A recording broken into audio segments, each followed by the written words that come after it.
Epic face, quiet now. We're starting. We're beginning. All right, let me move my avatar a little bit. Centering. Let me raise the volume of the microphone, which is something that I should have done before starting the stream, but nevertheless. I woke up, couldn't sleep, and decided to start the stream because I went on Xitter and I saw short fat Otaku picking on me. Was picking on me, and so if he is picking on me, I will hit back with facts and logic. So this is how it all started, by the way, and it started with a post that I didn't expect it would blow up, but it's something that I talked about in February.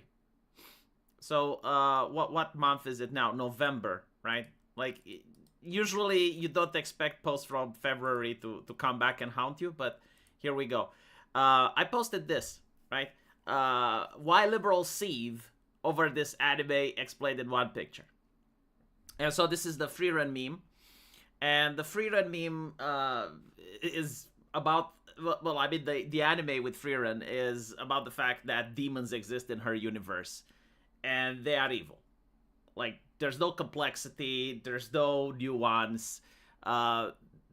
There is absolutely no redeeming the demons. And so liberals absolutely hate this. They don't accept this because they think it pushes the idea of racism. When liberals watch something like Freerun, they expect that it's political, right? Like liberals can't just watch entertainment. They expect everything to be political.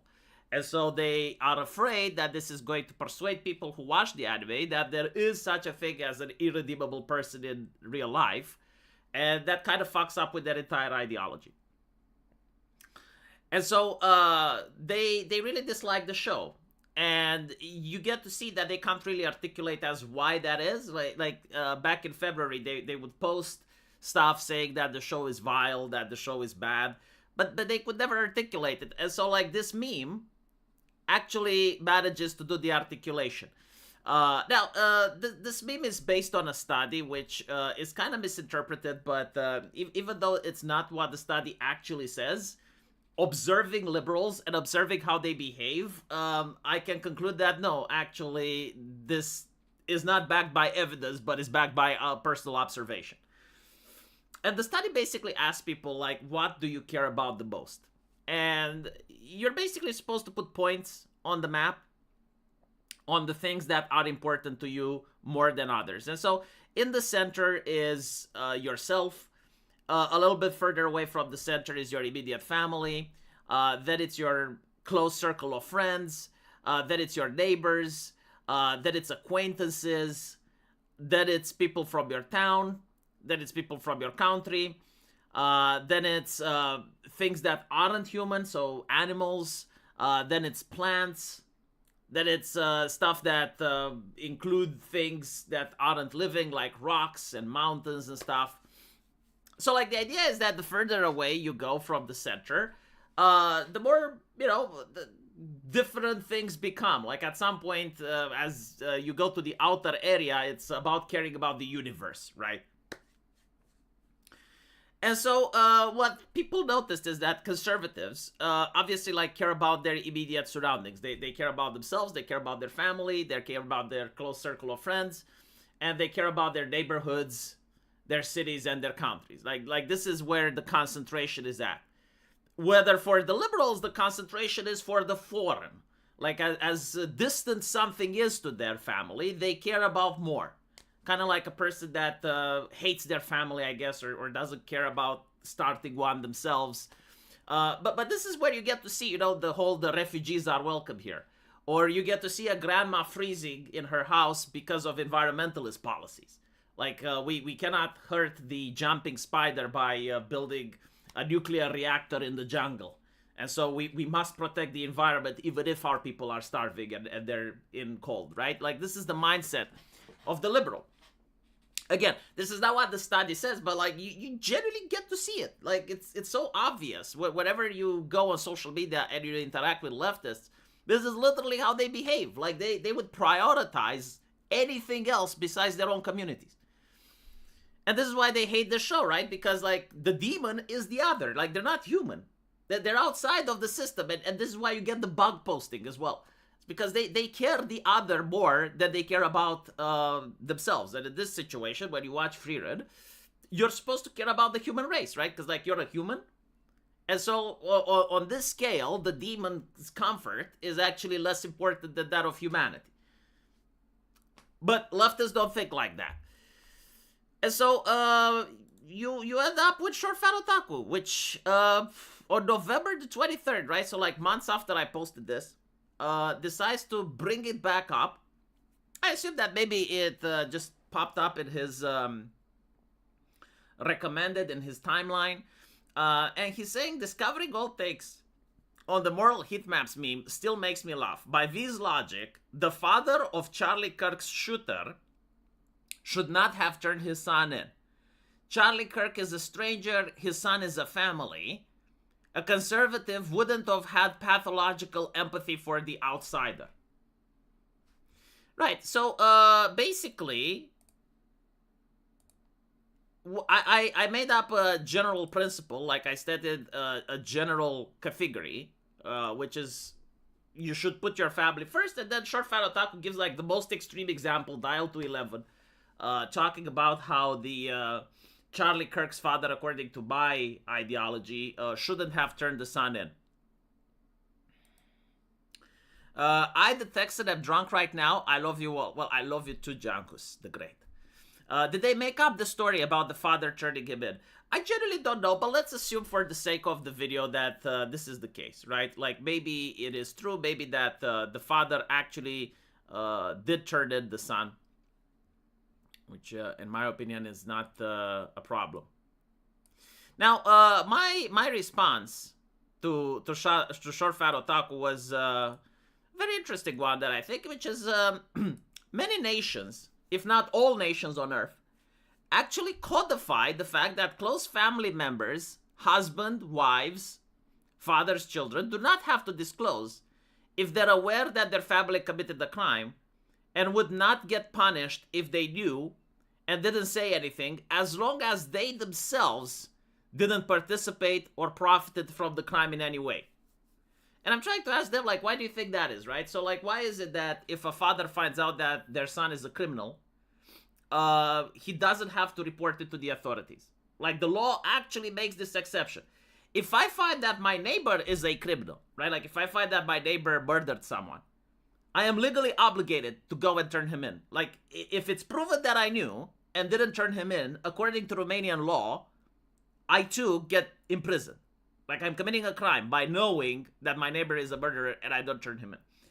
But if I know that my wife is a murderer, the law actually allows me to make a choice. It doesn't say that I shouldn't turn her in. It basically says it's up to me.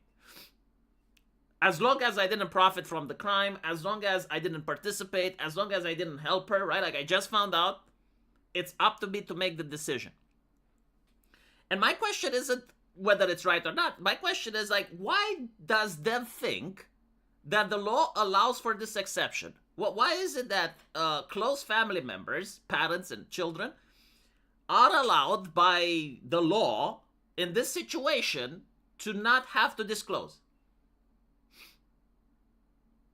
And Dev is saying because those people are immoral. So I guess, like, the lawmaker, right, when they made this exception and they said, in the case of a person knowing that a serious crime was committed, they have to go to the authorities right away under punishment, unless the person committing the crime is a close family member, a father, blah, blah, blah. And that thinks that's immoral. My take is a little bit different. My take is that this is actually not just a conservative heat map. This is humanity's heat map. I think that liberals are just a deviation, which has happened in this century. It's not normal. It's going to correct itself. I don't think, like, this is survivable. I don't think, like, evolutionary favors this thing, which is also why Dev announced that he got a vivisection. So he's not going to have kids, right? So, like, evolution doesn't favor his ideology at all. It doesn't, right? Like, if you can't make kids so that you can spread your values, your values are probably going to go away in a couple of decades. But this is the actual way that humanity functions. And the lawmakers happen to be humans as well. And so they understand that for most humans, they care more about their immediate family. Like they're caring more about their mother, they're caring more about their fathers, they're caring more about the people they grew up with than they care about strangers. And this is not a rational thought. This is not something that you can learn at the university. This is something biologically hardwired into humans as social creatures. And so, obviously, if you find out that a person you care a lot about has committed a serious crime, the lawmaker is basically saying that they understand that there is a emotional connection there that overrides anything logical, anything ideological. And so it would be cruel and unjust to punish someone for knowing that their son or their father committed a crime and they didn't denounce it, right? Like they don't want to force a person to actually have to go to the police and rat on his family. Now, here's the interesting part, right? Dev immediately brings up the Charlie Kirk thing. There is a very interesting theory about morality, which, again, is how the world actually is. Like, I definitely think this applies to observing the world for what it is rather than what the world should be. And this is called moral particularism, and it's an ethical theory that suggests moral judgments are based on the specific details of a situation rather than universal moral rules or principles. It's a nuanced approach to ethics which emphasizes the importance of context in determining what is morally right or not. So let me give you an example, right? And I do believe this is the correct observation of how morality functions among humans. I don't believe in moral absolutism. And I'll give you an example of why I don't. If you ask someone, is murder wrong?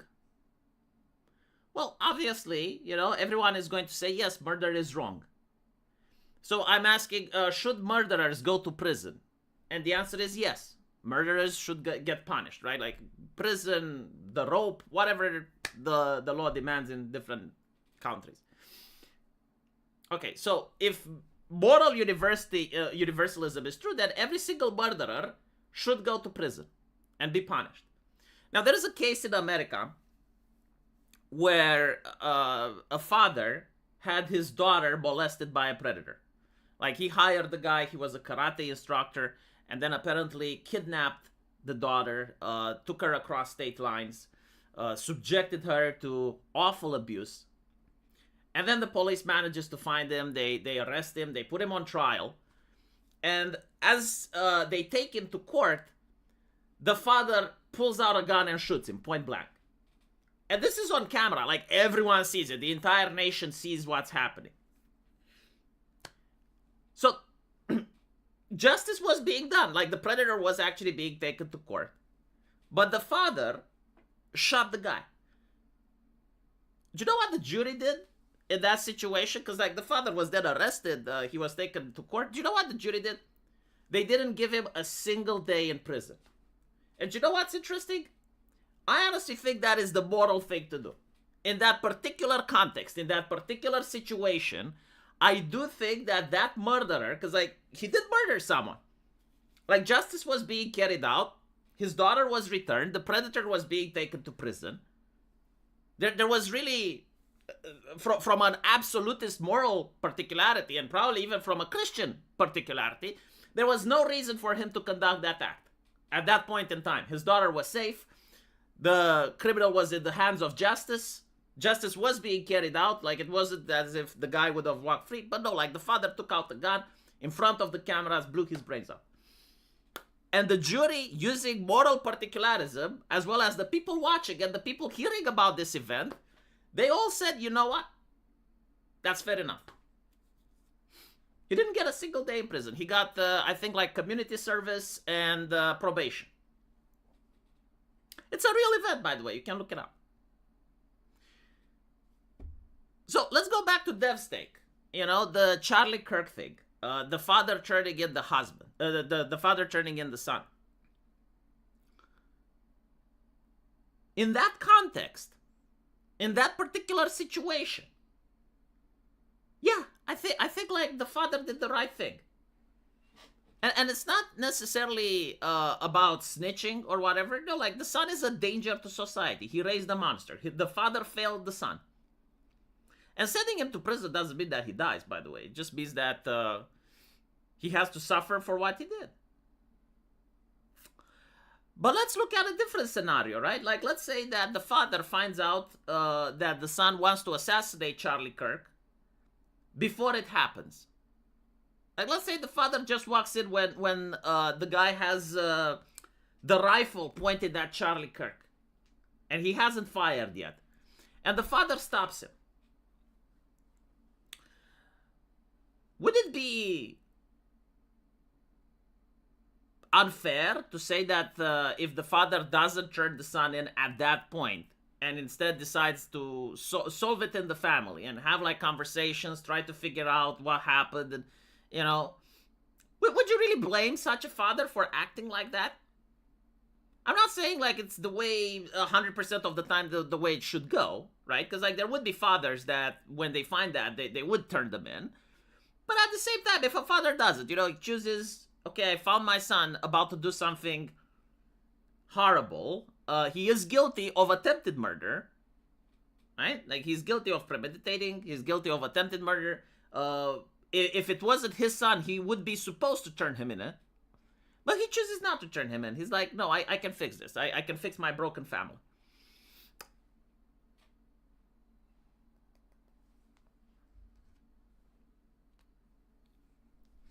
So, no, I'm not going to change my mind on this.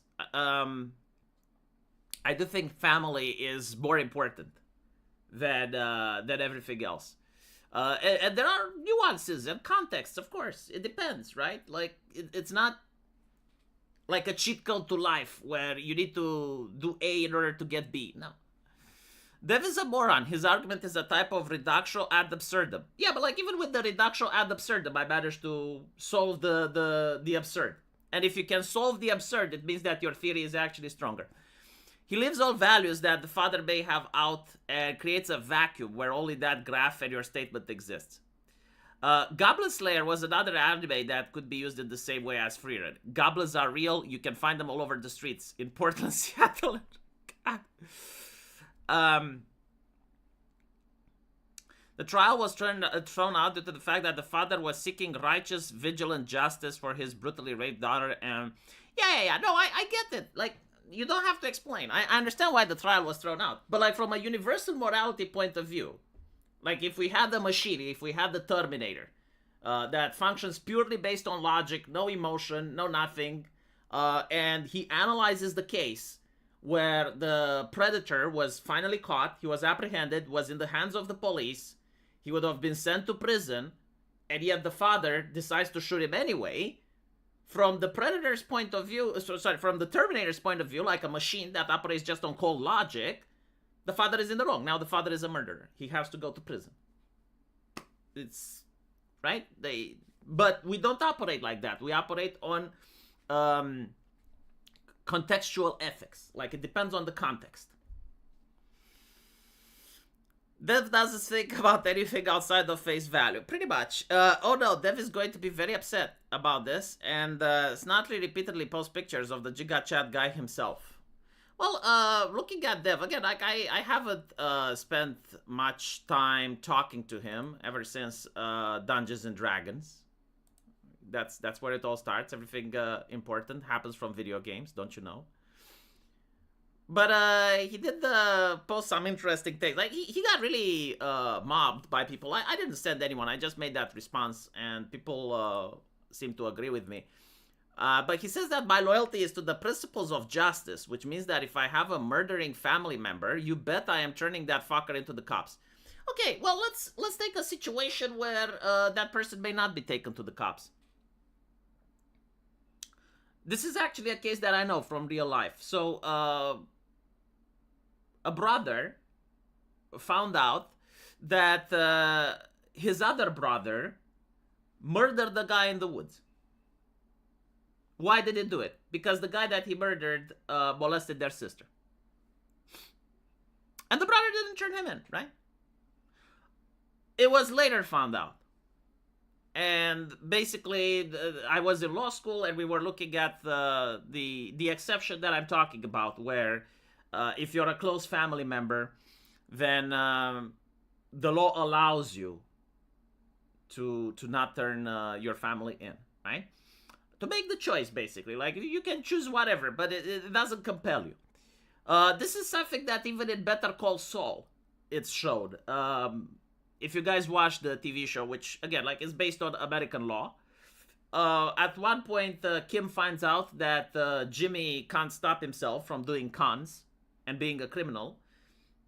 So she decides to marry him in order to have an alibi and be able to refuse being interrogated by the cops or being called as a witness against him. And so, like, the law exists. And the law exists specifically because the lawmaker understands that the relationship between family members is a biological one. If you don't have it, you're a psychopath. Human beings, they are naturally born to have stronger connections to their families, their close circle of friends, their communities, the people that they know, versus complete strangers. Like, the idea that I should have more loyalty to Angela Merkel than I have to my wife is fucking insane. Like, no. And it's like Dev is saying, it's not about the state and framing it that way. Just shows your libertarian brain rot. Well, okay, let's look at a different context. Let's say that a law passes which criminalizes viewing pornography. I see it on X being, ban porn, right? So let's say that we're like in China. And if you view adult consenting pornography, so not anything taboo, just like vanilla shit. If you view that, it's a crime. Let's say I catch my 16-year-old son spanking it in his bedroom. Like, do I care more about my family, or do I care about the lawmaker that passed that law? Do I care more about, well, Angela Merkel said that now he has to face the punishment. I need to now start being a rat on my family.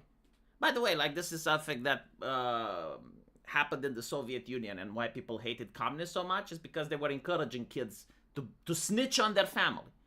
And the reality is, like, there are many laws in society that some of us find absolutely bullshit. Like, for instance, banning pot, right? Banning marijuana in America a couple of decades ago was a serious offense. Like, there were billions of dollars invested in the war on drugs and all of that, right? And now it's legal. Like, now there are places like California, like San Francisco, where, like, doing pot is legal. So you can notice that, this is not about absolute morality. Like, it's kind of ridiculous. It was legal, then it's banned and incredibly punished and cracked down upon. Now it's legal again. So you're telling me that if I catch my son doing pot, that it would be, like, morally required of me to turn him into the authorities and have him go to prison? Jesus. That's a police state. No, that's a police state. That's not something that I agree with. Obviously, it's at the judgment of the parents, like, maybe the parent sees that, and he also knows more about his own son than I do, and maybe, like, his son is an actual delinquent. Like, maybe, he also caused other problems. He stole money, he assaulted someone, and now he's catching him doing pot. So, like, the father believes that he needs actually to be set straight, and he actually believes, okay, well, it's time for a punishment. But, like, at the end of the day, that's contextual.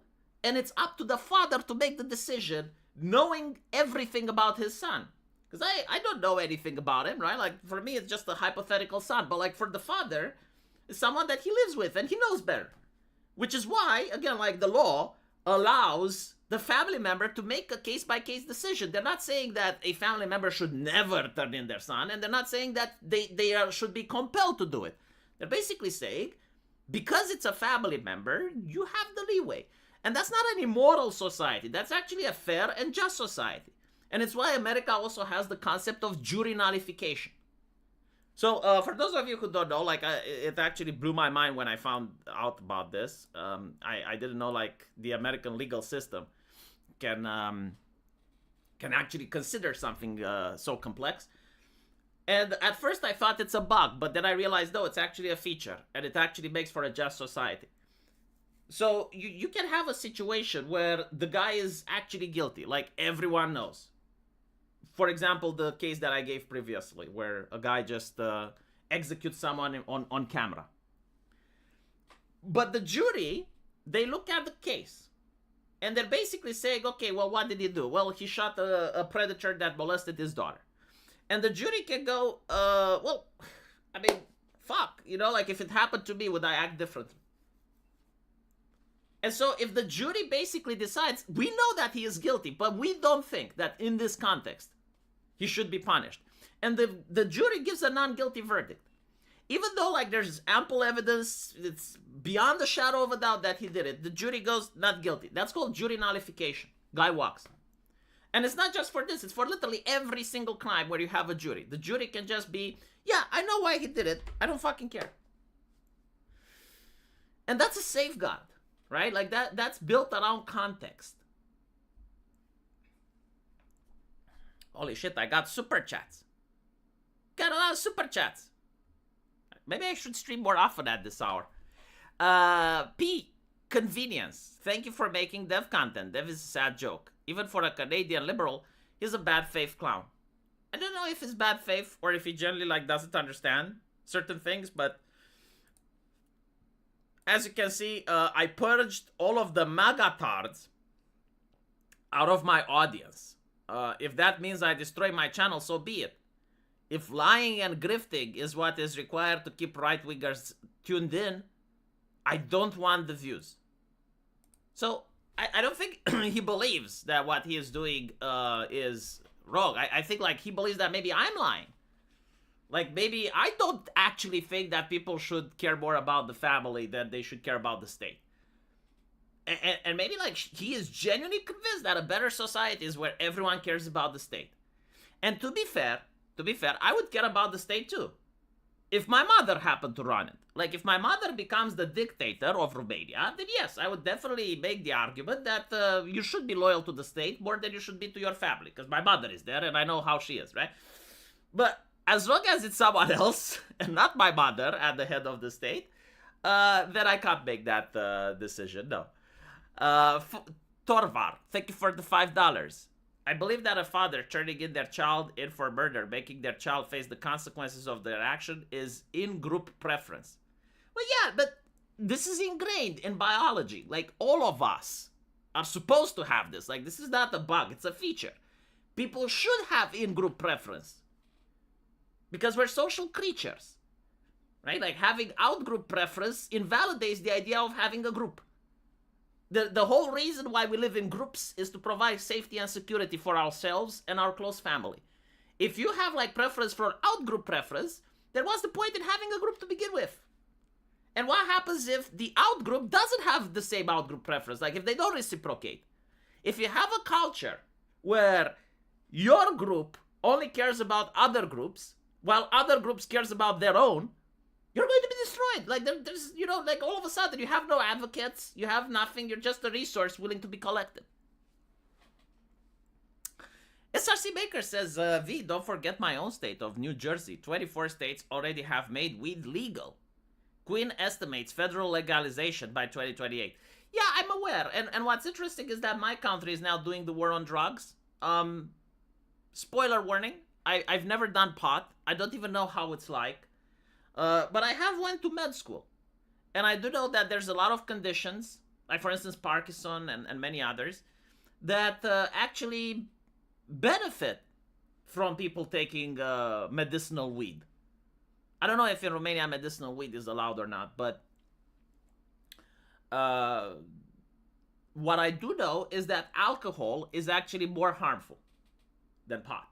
Like, alcohol destroys the liver. It can also destroy the brain. It also causes addiction. It causes people behave irrationally. it's one of the main causes for domestic violence. And so we allow alcohol, and I do think this is actually a good thing. I believe that a society should allow for vices because most people know how to drink alcohol. Most people aren't going to do domestic violence or become addicted. And at some point, you're going to die anyway. So, like, okay, they get liver damage at the age of 50. It is what it is. You know, some other people get diabetes. No one lives forever. Like, you're going to get some illness at some point. So, like, if someone chooses to drink alcohol and be a drunk and he gets liver damage, that's on him. However, why is alcohol allowed but weed not? And okay, so now my taxpayer money has to go in imprisoning someone and facilitating incarceration because some kid went to some summer festival and he took a little bit of weed, and now it's like, oh my goodness, oh my god, look what happened, oh blah blah blah.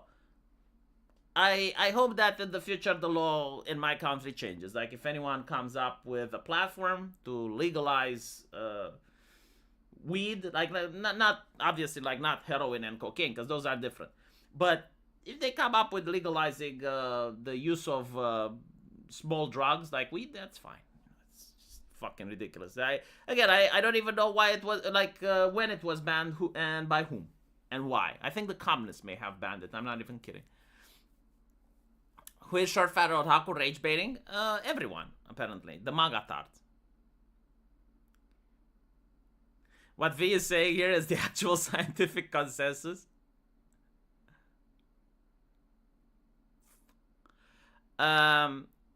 In-group preference is the only way to gain power.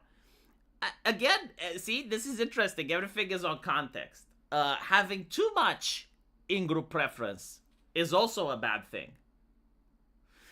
If you look at collectivist nations like India, Muslim nations, some Asian nations, they have this thing called, like the Indians have this thing called, I think it's the Izya, or Izit, or something like that. Basically what it means, hold on, I need to research this exactly so that you guys can, you guys can also look into it, because it's absolutely fascinating. Okay. It's called the Izzat. Right? So Indian people have the Izzat. There is no translation into English for the Izzat. But it's basically like a concept of honor, reputation, or prestige. Right? Like the Izzat of the household was at stake. And this is something that happens in North India, Bangladesh, Pakistan, right? So, like, what is the Izzat? In the West, we usually have, like, the concept of honor and dignity, but it's usually, like, for an individual. The Izzat applies to your tribe. So, the way it works in individualistic societies like the West is, like, the kid becomes 18. He gets kicked out of the house in order to find a job, feed himself. And when he gets married, he can come back home with his wife and show it to the parents, and then he fucks off again, right? That's the idea of, like, you are an individual capable of making your own decisions, and you have to basically stop being a parasite. Don't leech off your parents, earn your own keep. That's the mentality in the West. The mentality in Pakistan, India, and these places are of the Izzat. You're born in a family, and you usually live with your family. To leave your family is to abandon them. It's horrible. It's shameful. Like, you're going to live in a house with 15 to 20 people. You're going to live with your brothers. You're going to live with your parents, with your brother-in-law, sister-in-law, their children. And you are all surrounded by the Izzat. So whenever someone does something bad, it reflects poorly on all of you.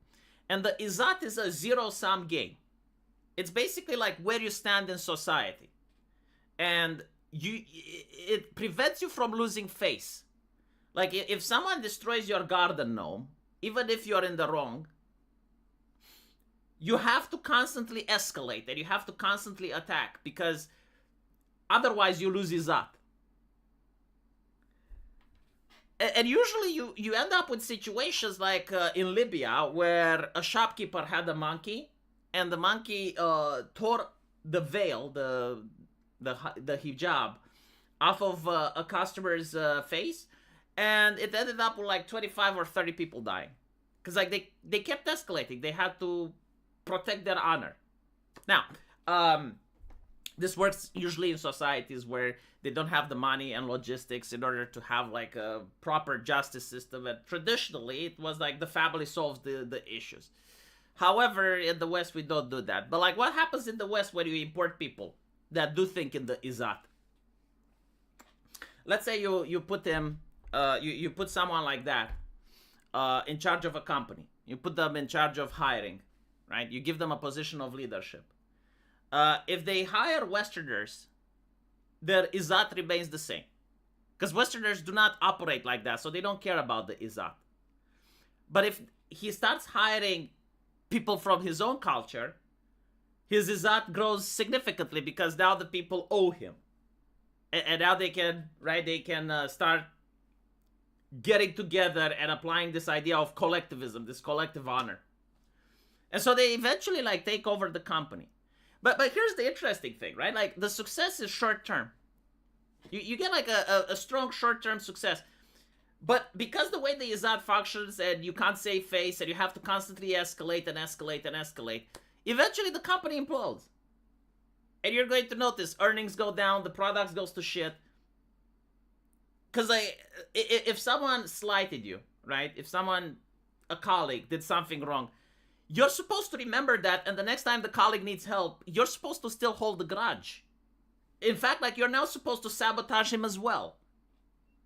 So again, like, in the short term, the izat actually does work. Like, it is evolutionary nature to care about your group more than others.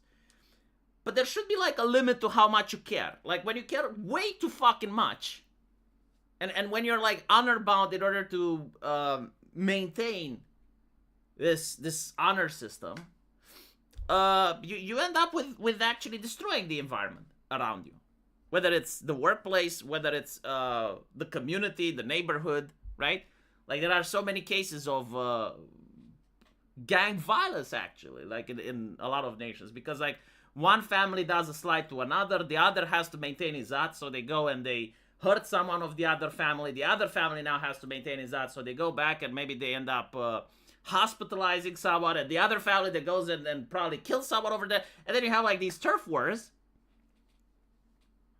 and it's all because like it's a collectivist society that places the group, the family, over everything else, and there is no dial there, right? Like, they don't have a context base. They don't have like, okay, well, maybe in this situation I should let it go. You can't do that.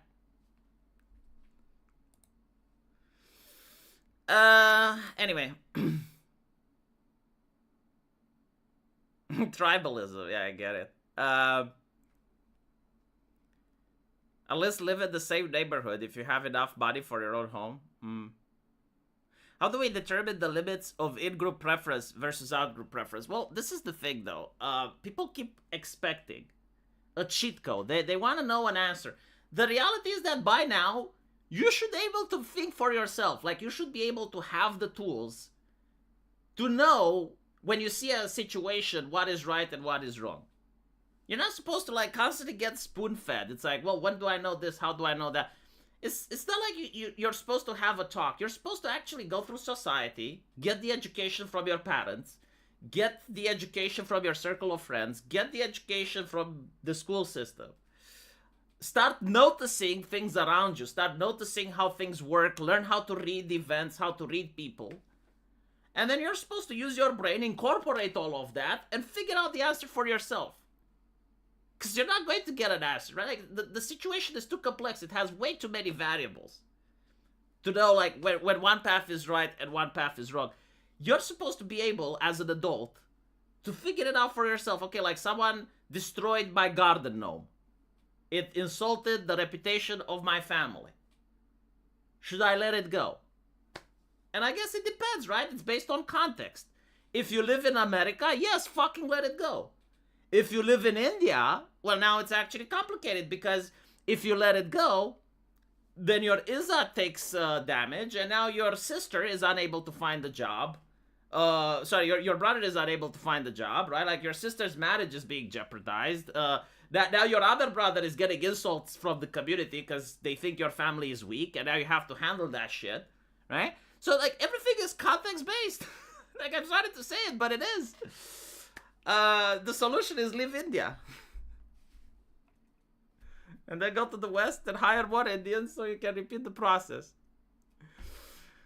I may be mentally unwell, but at least I'm not dev. Oof, MTM2. Thank you for the $2. Why wouldn't we as Westerners have the same in-group preference? Well, normally you do, actually. People are born with these in-group preferences. It's just that you go to the academia, right? And you're being stripped of them. And it depends. Like, if you're a working class lad, let's say you're a truck driver, you're a bricklayer, you're someone that does menial work, then you probably won't really give a shit about what the academia says, and you're probably going to maintain your in-group preferences. But now let's assume that you're a middle-class bourgeois twat, and you go to a university. You need to pretend that you don't have these in-group preferences, because if you don't, you get expelled. And you spent a lot of money to go to that university. And after you finish the university, you want to get a job in a corporate place. And yet again, you have to pretend that the in-group preferences are more important. And you pretend so long until you internalize it. Now, you can choose not to, right? But then you have what is called the sunken cost fallacy. And you realize you spent a fortune for the university. You realize that you wasted a lot of man hours. And a lot of people are going to say, no, like, I'm going to play along. This is how the game is played. I need to make compromises. I'm going to pretend that I don't care about my group. Now, again, the in-group preferences, I say that they're being dismantled by the university, but it could also be that loyalty is a two-way street. You're supposed to be loyal to your family, but what happens if your family isn't loyal to you? What happens if your family is irrational? Like maybe the mother is an alcoholic and she was divorced from the father and you don't even know who the dad is, right? And so like you do have some loyalty, but like what if she always mistreated you? What if she always didn't give a shit? Then the in-group preference gets affected, right? Like that is a person that's going to grow up with a different type of morality. Can happen once or twice, but when you also have academia that's also promoting, and they're basically saying, well, your mother was this way because of the patriarchy. A lot of people find that type of ideology seductive, and they end up becoming like short-fat otaku. As someone who went to college and is working class, all I learned was that they taught me which is shit. When I actually read history, it changed my views. Yeah, I know. It's definitely true. Some boomers think that not helping your family toughens them up. Yeah, exactly, right? If now in one way, they may actually be right. If you're like there is the possibility that if you're constantly coddled by your family, and you don't have the motivation in order to find a job and look out for yourself, then sure, like eventually when your parents die, which is something that will happen, you end up with a person that generally doesn't know how to navigate life. If mommy and daddy solved all the problems, sure. But there is that other extreme where, yeah, like mom and dad is just ruthless and they kick you out of the house. There's going to be a lot less loyalty there. There's going to be a lot less, and not to mention, you know, like, the boomer mentality is that if you work hard, you get rewards. Reality disagrees with them. Reality is that you need to have connections and you need to work hard. And so if the boomers refuse to provide anything to help out, then they're going to have a kid that's not going to be as successful as another kid that had a family that did help them out. I wouldn't know if boomers are necessarily bad people. I think they followed a group of beliefs which made them very wealthy, but unfortunately they are going to leave a lot of devastation when they're gone. To be honest, millennials were, like my generation, I think, they were worse than the boomers. Millennials actually inherited a very nice place, and they decided to shit it with social justice. Like millennials did vote, promote, and accepted culturally, on large, the idea of social justice, which basically fucked society to a way that it hasn't been fucked in decades. So I would say that now, of course, you can make the argument. Well, yeah, but like millennials are the spawn of the boomers, and the boomers did do their best in order to antagonize and raise millennials the way they are. And so, like, social justice is a reaction of spite towards the boomers, and that's not necessarily incorrect. But like from a damage standpoint, yeah, I would say that millennials are more responsible for the world that we're living in. And the culture of safetyism is one of the worst. Right? Like boomers probably codified and solidified the concept of welfare. And our generation codified and solidified the concept of safetyism. Take it from a guy who asked out a VTuber. Then I get rejected by Amal.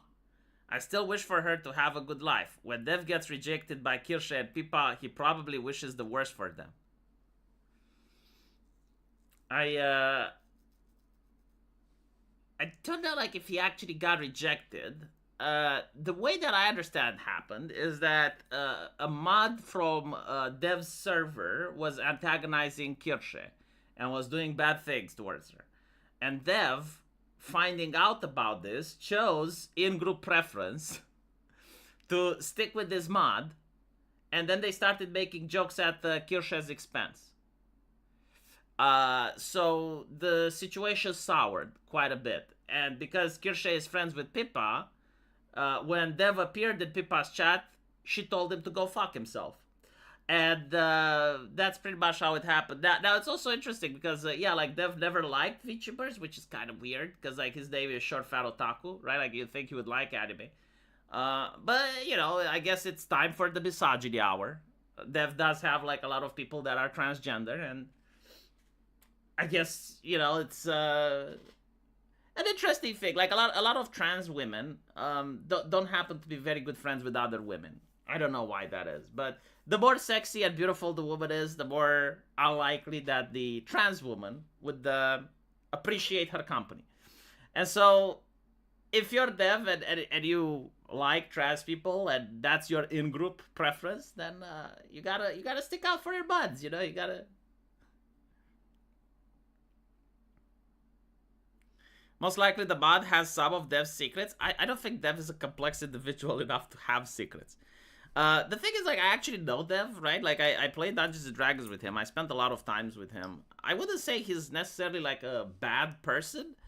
I know that a lot of people hate me for saying this. No, I think, like, he just operates on a different level. And let's leave it at that. I think, like, that's the best description that I can have of him. What is up with the late stream? I just couldn't sleep. And I thought, you know what? Might as well shoot a stream. Is Dev disingenuous, or is he just unable to understand things and is tone deaf and has no emotional intelligence? The reason that I'm thinking this is actually based in something, right? I'm not just saying stuff because, like, I want to feel morally superior because when he goes low, I go high. No, it's like I played Dungeons and Dragons with him, as I mentioned. And while watching him play, he doesn't seem like a complex individual. Like, he doesn't seem to be capable of understanding what's going on. He doesn't seem to understand machinations and stuff. Like, he's very straightforward in his thinking when interacting with a fantasy environment. He's not Machiavellian, right? Like, if we were talking about someone like Arch, I would be like, okay, well, Arch is actually capable of complex thought, and he may actually be capable of, like, doing certain things, believing one thing, doing another, but, like, he's not that, like, Vosh is someone like that. Hassan Piker is not someone like that. Like, Hassan Piker just tells you in your face that he's a moron, and he is. But basically, what I'm trying to say is that there are certain people that can be manipulative and certain people that will do certain things just because it advantages them rather than because they believe it, right? Like, for example, what was the name of the wife of Johnny Depp? Amber Heard. Right. Amber Heard is one of those people. She is duplicitous. Like, Amber Heard knew that even if she hits Johnny, even if she does all the bad things towards him, she will never be held accountable because culture is going to trust her because she's a beautiful woman, right? So, like, Amber Heard could go and fake cry in public and have fake tears in public, while in private she was a manipulative, conniving bitch. So that is possible. But you need to be a type of person that is aware of how culture functions, like reads the room, knows how to fake emotions. Like, it's not so easy. Being a manipulative bitch is a skill. And you can do it properly or you can fail. She was doing it properly. Unfortunately for her, Johnny Depp had receipts. Like, he recorded her. But, like, imagine if Amber Heard wasn't recorded. If those recordings didn't exist, people would have believed her. Like, her bitch game was A+ tier. Her upset game was a little bit faulty. Dev is not like Amber Heard. Hassan Piker is not like Amber Heard. Like, these are people that just don't have the correct synapses. The connections don't work. That's like saying he has good intentions. The road to hell. You can extrapolate whatever you want from what I'm saying. I'm not justifying it. I'm like a scientist presenting his observations. The son definitely got a $10,000 dog breed for free from some random person on Craigslist. They will believe this and laugh at you for not believing it. You know, there are some people out there that actually lie and believe their own lies. I find these people to be absolutely fascinating. But there are liars out there that, yeah, like they will lie about something and then actually gaslight themselves with the lie. It's just like bizarre. No, neither Dev nor his son have shot the bed. No. Televising the trial was what did her in. Well, yeah, but like if the trial didn't have the recordings of Johnny Depp, even if it was televised, I don't think the damage would have been that bad. Because it was still a he said, she said story, and it was still like Johnny Depp also did some bad things to her. So eventually the public would have been split. But because the recordings were present, it was like,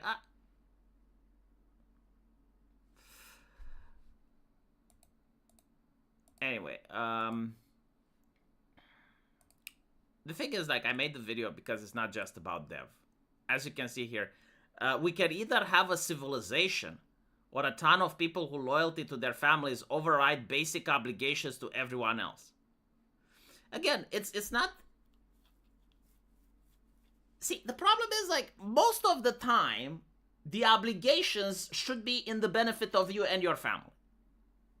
Like, if the government is ruling justly, most of the laws should be in your favor.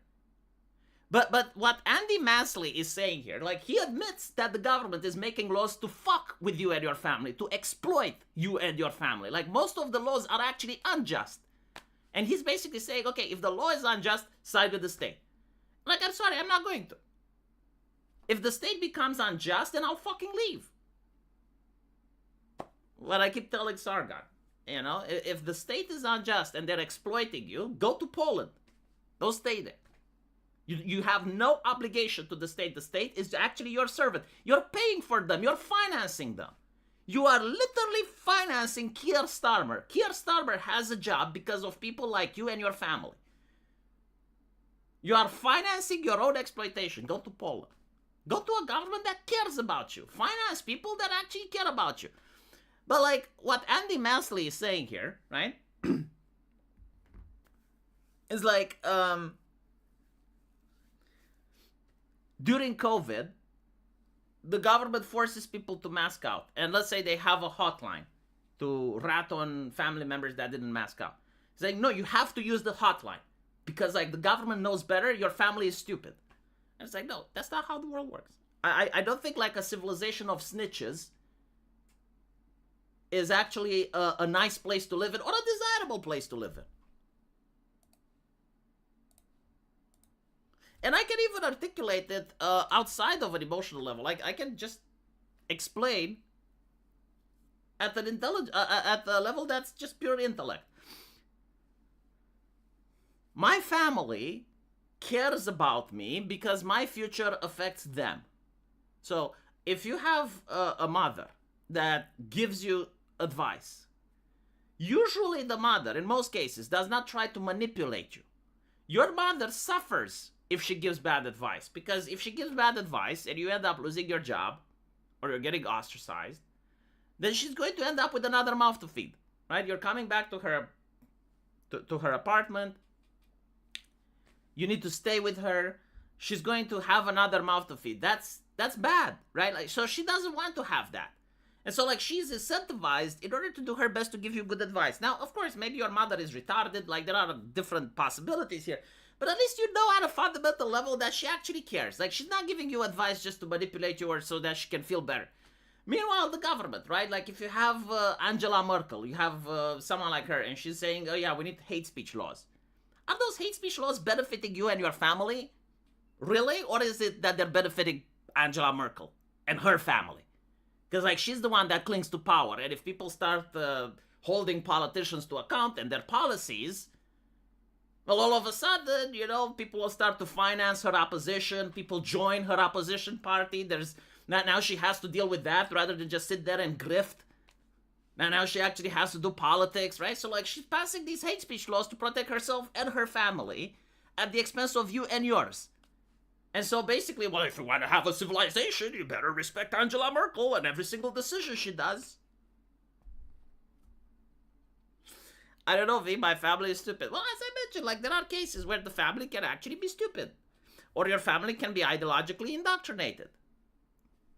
Maybe they went to a university and they were told that in-group preference is always evil. And so they're trying to apply what they learned, right?